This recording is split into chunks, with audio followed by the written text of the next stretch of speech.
때마다 감사하고요. 오늘 말씀을 들어가 보겠습니다. 오늘은 사순절 36번째 날입니다. 믿음이란 나 자신을 믿는 것이 아니라 우리를 사랑하시고 끝까지 함께 하시는 주님을 믿고 의지하는 것입니다. 언제나 주님과 친밀히 교제하며 동행합시다. 말씀 중에서 57절 말씀을 같이 한번 읽어볼까요? 시작. 베드로가 부인하여 이르되 이 여자여 내가 그를 알지 못하노라 하더라. 예수님이 끌려가셨을 때 베드로가 멀찍이 따라갔었죠. 그리고 그는 불 피운데 추우니까 불을 쬐고 있었습니다. 그랬을 때 한 여종이 와서 당신도 저 예수와 함께하는 사람 아니냐 했을 때 나는 아니라고 그를 알지 못하노라 했습니다. 몇 번 부인했느냐? 58절에도 부인했어요. 읽어볼까요? 58절 시작. 조금 후에 다른 사람이 보고 이르되 너도 그 도당이라 하거늘 베드로가 이르되 이 사람아 나는 아니로라 하더라. 60절도 한번 읽어보겠습니다. 시작. 베드로가 이르되 이 사람아 나는 내가 하는 말을 알지 못하노라고 아직 말하고 있을 때에 닭이 곧 울더라 그랬습니다. 3번씩이나 부인을 했죠.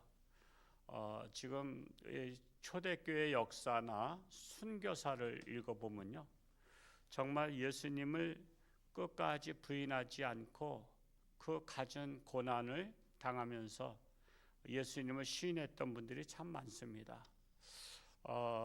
우리나라도 공산당이 왔을 때 6.25 때 공산당들이 내려왔었잖아요. 그때 동네 사람들한테 직업을 물어봤죠. 그래서 공무원들은 죽였어요. 군인 가족 죽였고요. 경찰 가족 죽였고요. 그러니까 동네 사람들이 딱 줄 서서 다 공산당 그 앞에서 당신 직업 뭐냐고 물어봤을 때 그때 교회 목사님도 계셨다래요. 목사님도. 동네 사람들 다 알잖아요. 목사님인 거. 거기서 직업을 속일 수도 있어요. 속이면 살 수가 있어요. 그런데 어떻게 참 목사님이 그 속이고 살겠어요? 아니면 시인하고 죽겠어요? 시인하면 죽는 것인데. 그래서 계속 앞에 순서대로 다 갈 때마다 마음에 갈등이 있었다래요. 갈등이 있었다가 어차피 내가 한 번 죽는 것이지 2번 죽냐? 그래서는 목사입니다 그랬대요. 목사입니다. 그냥 그 마지막 비장의 각오를 가지고 했더니 그 공산당 그 관원이 듣기를 목수는 저리 가 그러더래요.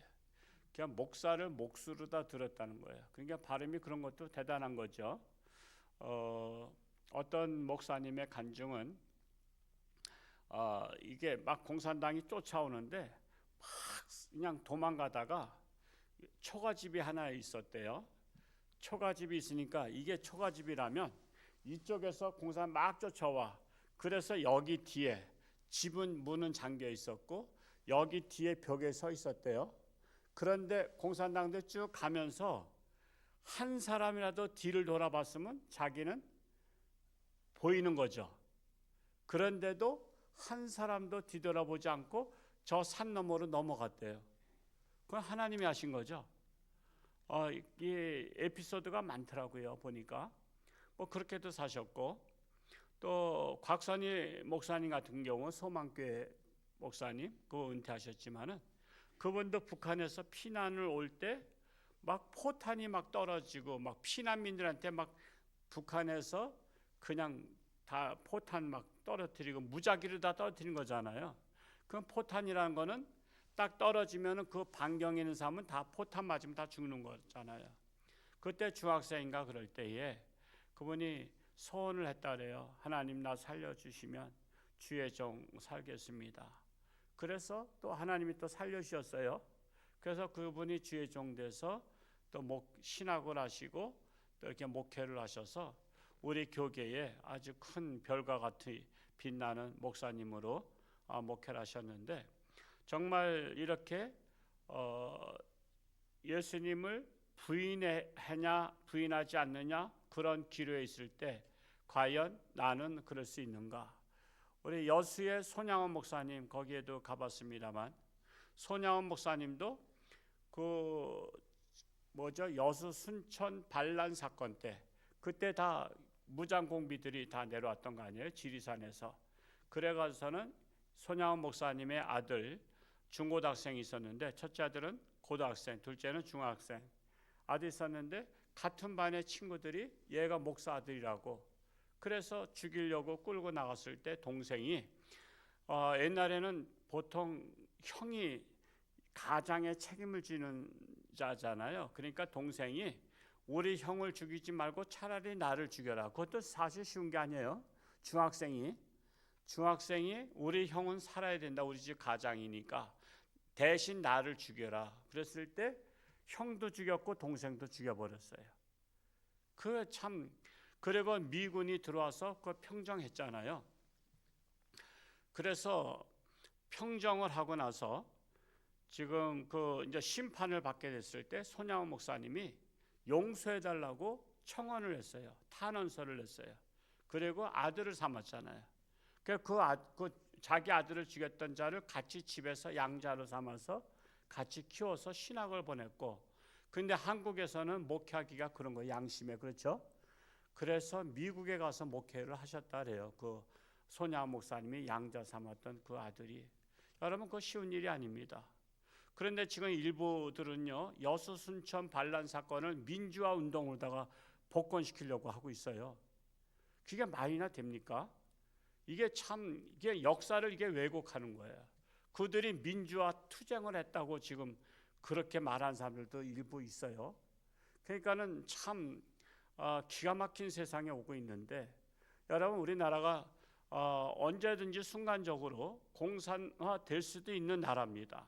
지금 공산당에 대해서 우리가 지금 젊은 세대는요 그렇게 경각심이 없어요. 경각심이 없습니다. 이번 주 어젠가 그저께인가 며칠 전에 김신조 돌아가셨다고 나왔더라고요. 김신조 그분이 뭡니까? 저기 박정희 대통령을 목을 따러 왔으다 했던 거 아니에요. 31명인가.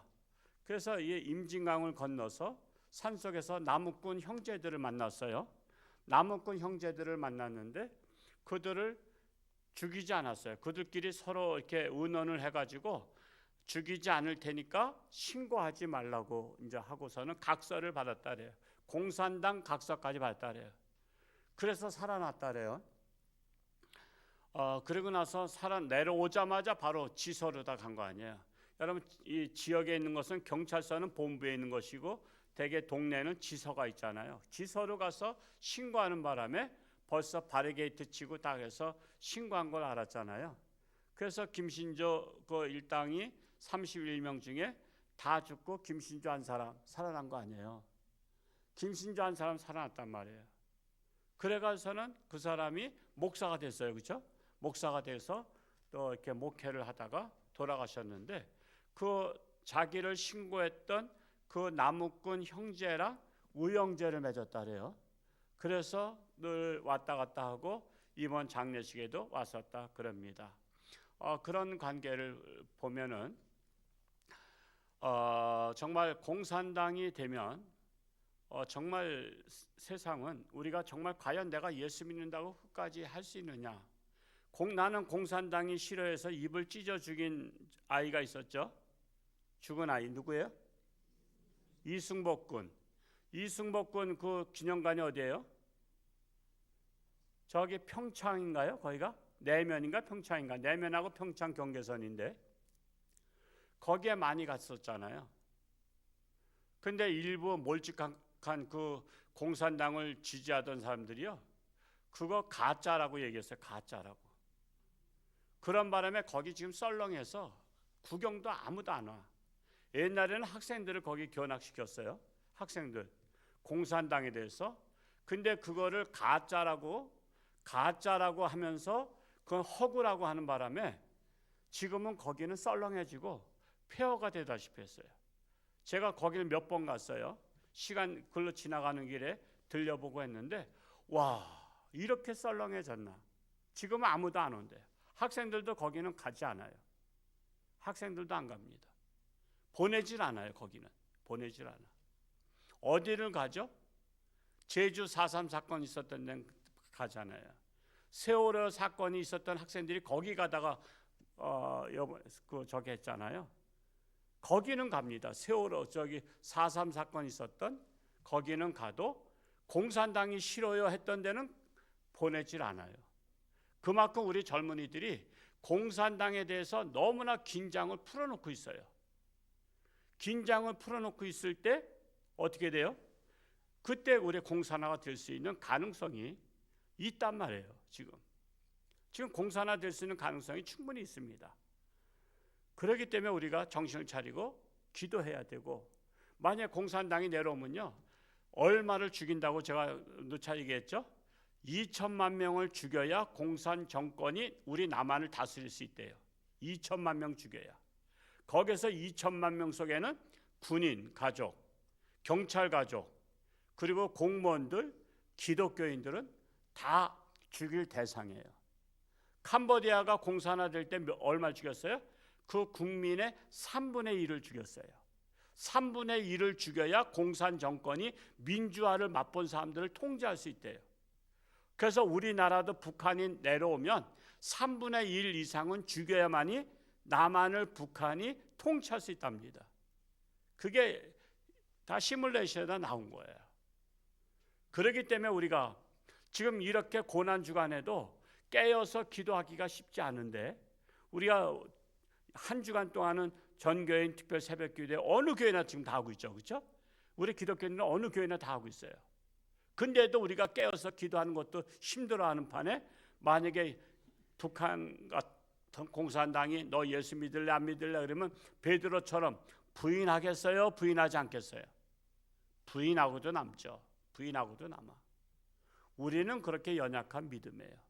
그러면 어떤 세상이 와야 되겠어요?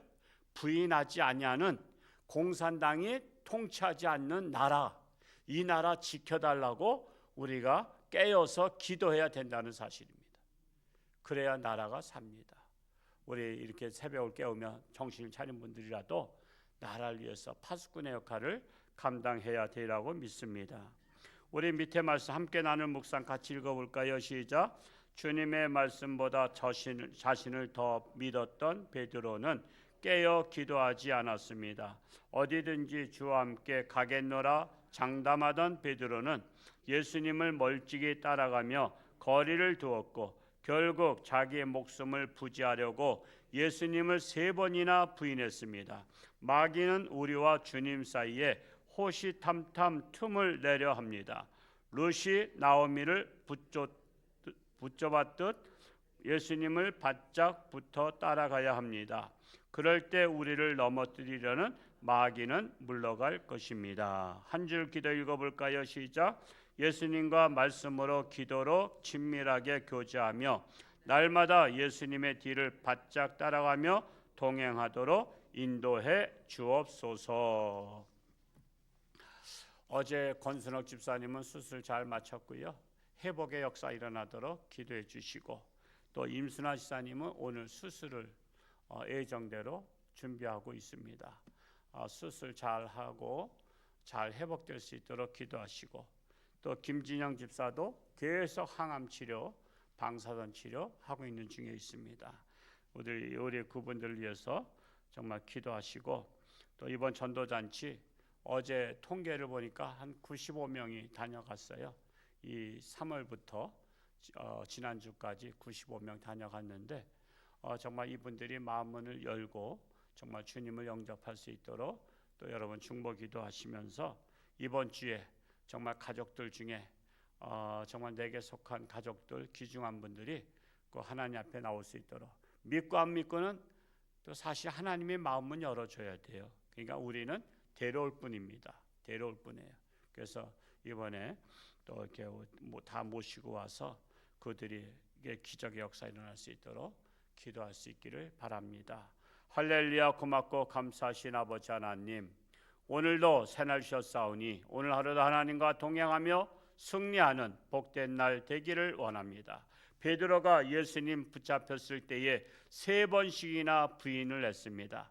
그 누구보다 12 제자 중에 우뜸이라고 하는 베드로조차도 죽음 앞에서는 두려워 떨며 예수님을 부인했는데, 우리나라에 공산당이 들어온다면 과연 내가 예수를 믿습니다라고 죽을 마음을 갖고 자세를 가지고 예수님을 부인하지 않고 시인할 수 있는가, 우리 자신들을 돌아보기를 원합니다. 우리가 정말 연약합니다. 믿음이 부족합니다. 그렇기 때문에 이 나라에 공산당이 내려오는 나라가 되지 말고 자유 대한민국을 지키는 우리나라가 되기를 간절히 소원합니다. 그리하여 나라를 위해서 깨어 기도하는 우리 모든 성도들이 한국교회가 되기를 간절히 소원합니다. 이 수술한 자 있습니다. 하나님 회복시켜 주시고, 오늘 수술할 자 있습니다. 하나님 역사하여 주옵시고 예수님의 손길로 함께하여 주옵소서. 그리고 또한 우리 모두가 다 주님만을 의지할 때에 하나님의 놀라운 역사가, 또한 중보 기도할 때 우리 놀라운 기적 역사가 일어날 줄로 믿습니다. 지금까지 예사랑 초청잔치 내게 속한 자들이 하나님 앞에 나와서 하나님을 영접하는 놀라운 역사가 일어나게 하여 주옵소서. 감사드리며 예수님의 이름으로 축복하며 기도하옵나이다. 아멘. 주여